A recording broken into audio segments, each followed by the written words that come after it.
السلام علیکم، میں ہوں شمع انصاری اور آپ دیکھ رہے ہیں یوٹیوب پر میرے چینل ہسٹری آف اسلام میں سیریز سیرت و تاریخ انبیاء علیہ السلام میں سیرت حضرت محمد مصطفیٰ صلی اللہ علیہ وسلم کا 21واں حصہ۔ میرے اس ویڈیو کو لائک اور شیئر کریں، اور ابھی تک سبسکرائب نہ کیا ہو تو میرے چینل کو سبسکرائب بھی کریں۔ جب مسلمین اور کافرین کا ہر شخص جنگ میں مصروف ہو گیا تو آپ صلی اللہ علیہ وسلم نے ایک مٹھی ریت کفار کی طرف پھینک کر فرمایا، شاہت الوجوہ اللہم الروب قلوبہم وزلزل اقدامہم۔ آپ صلی اللہ علیہ وسلم کا ریت پھینکنا تھا کہ کفار پیٹ پھیر کر بھاگے۔ مسلمانوں نے ان کا پیچھا کیا اور 70 آدمی گرفتار کیے۔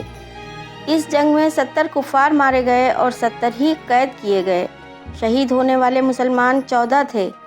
ان میں سب سے پہلے شہید ہونے والے صحابی حضرت محض تھے، جو حضرت عمر فاروق رضی اللہ عنہ کے غلام تھے۔ آپ صلی اللہ علیہ وسلم نے ان کو سید الشہداء کا خطاب دیا۔ 70 قیدیوں میں کچھ ہاشمی بھی تھے، جن سے نبی کریم صلی اللہ علیہ وسلم سے قریب کا رشتہ تھا، جن میں حضرت عباس بن عبد المطلب، آپ صلی اللہ علیہ وسلم کے حقیقی چچا، حضرت علی رضی اللہ عنہ کے بھائی، حضرت زینب رضی اللہ عنہ کے شوہر ابو العاص جیسے لوگ تھے۔ رات میں ایک انصاری صحابی نے آپ صلی اللہ علیہ وسلم کو بے چین دیکھا تو پوچھا کہ یا رسول اللہ، کوئی تکلیف ہے؟ تو آپ صلی اللہ علیہ وسلم نے فرمایا، نہیں، مجھے چچا عباس کی کراہنے کی آوازیں سونے نہیں دیتیں۔ وہ صحابی اٹھے اور جا کر حضرت عباس کی رسی کی بندش کھول دی۔ جب آپ صلی اللہ علیہ وسلم کو حضرت عباس کے کراہنے کی آواز نہیں سنائی دی تو آپ نے پوچھا۔ ان صحابی نے بتایا کہ میں نے حضرت عباس کی بندشیں کھول دی ہیں۔ آپ صلی اللہ علیہ وسلم نے فرمایا، جاؤ سب کی بندشیں کھول دو۔ مشرکین مکہ ایسے بھاگے تھے کہ ان کے جو ساتھی مارے گئے تھے ان کی لاشوں کا بھی کچھ انتظام نہیں کیا۔ آپ صلی اللہ علیہ وسلم نے قریش کے سرداروں کو ایک گڑھے میں الگ الگ اور باقی کفار کو ایک گڑھے میں الگ الگ دفن کروایا۔ بدر میں شہید ہونے والے صحابیوں میں 6 مہاجرین اور 8 انصار تھے۔ نبی کریم صلی اللہ علیہ وسلم نے مجلس شورا بلائی تاکہ جو قیدی گرفتار کیے گئے ہیں ان کے بارے میں مشورہ کیا جا سکے کہ ان کے ساتھ کیا سلوک کیا جائے۔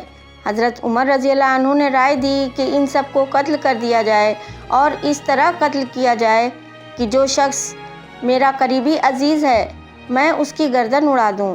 عقیل جو حضرت علی کے بھائی ہیں ان کی گردن علی اڑا دیں، جو حضرت حمزہ کے قریبی ہیں ان کی گردن حمزہ اڑا دیں، تاکہ اللہ تعالیٰ یہ جان لیں ہمارے دلوں میں مشرکین کے لیے ذرا بھی مروت نہیں ہے۔ حضرت ابو بکر صدیق رضی اللہ عنہ نے رائے دی کہ ان سب کو معاف کر دیا جائے اور ان سے فدیہ لیا جائے۔ فدیے سے ہم سب اپنی جنگی حالت کو درست کر سکتے ہیں، اور ممکن ہے کہ بعد میں ان میں سے کچھ کو اسلام کی نعمت اور ہدایت مل جائے۔ اسی طرح کچھ اور لوگوں کی رائے کے بعد نبی کریم اپنے خیمے میں چلے گئے اور تھوڑی دیر بعد باہر تشریف لائے اور یوں ارشاد فرمایا، اللہ تعالیٰ بعض لوگوں کے دلوں کو نرم کر دیتا ہے، یہاں تک کہ دودھ سے زیادہ نرم، اور کچھ لوگوں کے دلوں کو سخت کر دیتا ہے، یہاں تک کہ پتھر سے زیادہ سخت۔ اے ابو بکر، آپ ملائکہ میں میکائیل جیسے ہیں جو رحمت کے ساتھ نازل ہوتے ہیں، یعنی بارش کو برسانے کی ذمہ داری میکائیل نام کے فرشتے کی ہے۔ جہاں اللہ کا حکم ہوتا ہے وہاں بارش برساتے ہیں۔ اور اے ابو بکر، انبیاء میں آپ کی مثال حضرت ابراہیم اور حضرت عیسیٰ جیسی ہے۔ اے عمر، ملائکہ میں آپ کی مثال حضرت جبریل کے جیسی ہے جو شدت کے ساتھ نازل ہوتے ہیں، اور انبیاء میں آپ کی مثال نوح اور موسیٰ جیسی ہے۔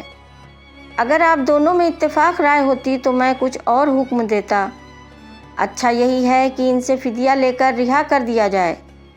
جن لوگوں نے اپنا فدیہ ادا کر دیا ان کو اسی وقت رہا کر دیا گیا، اور جو لوگ فدیہ نہیں دے سکے ان میں سے جو پڑھے لکھے تھے ان کو مدینے کے بچوں کو پڑھانے کے کام پر لگایا گیا، اور باقی کو مختلف کام دیے گئے۔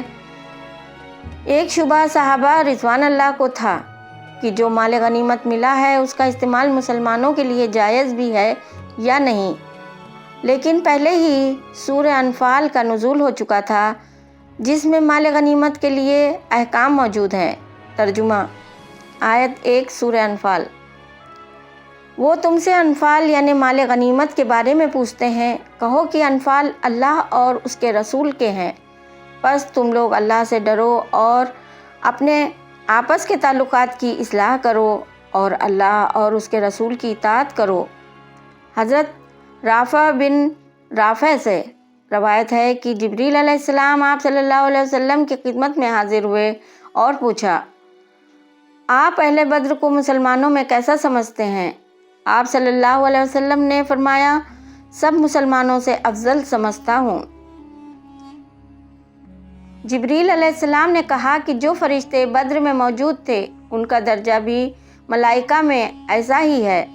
حضرت ابو ہریرہ فرماتے ہیں، رسول اللہ صلی اللہ علیہ وسلم نے فرمایا کہ اللہ تعالیٰ نے اہل بدر کو دیکھ کر فرمایا، تم جو چاہو کرو، میں تمہیں بخش چکا ہوں۔ جاری ہے۔ اس کے آگے غزوہ احد کی تاریخ بیان کی جائے گی۔ پیش ہے میرے آنے والی سیریز تیسری جنگ عظیم اور دجال سے ایک جھلک۔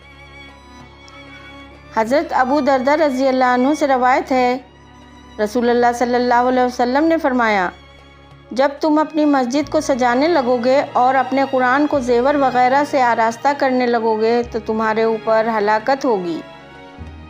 حضرت عبداللہ بن عباس رضی اللہ عنہ سے روایت ہے کہ نبی کریم صلی اللہ علیہ وسلم نے فرمایا، جب کسی قوم کے گناہ زیادہ ہو جاتے ہیں تو ان کی مسجدیں بہت زیادہ خوبصورت بنائی جاتی ہیں، اور خوبصورت مسجد دجال کے خروج ہی کے وقت بنائی جائیں گی۔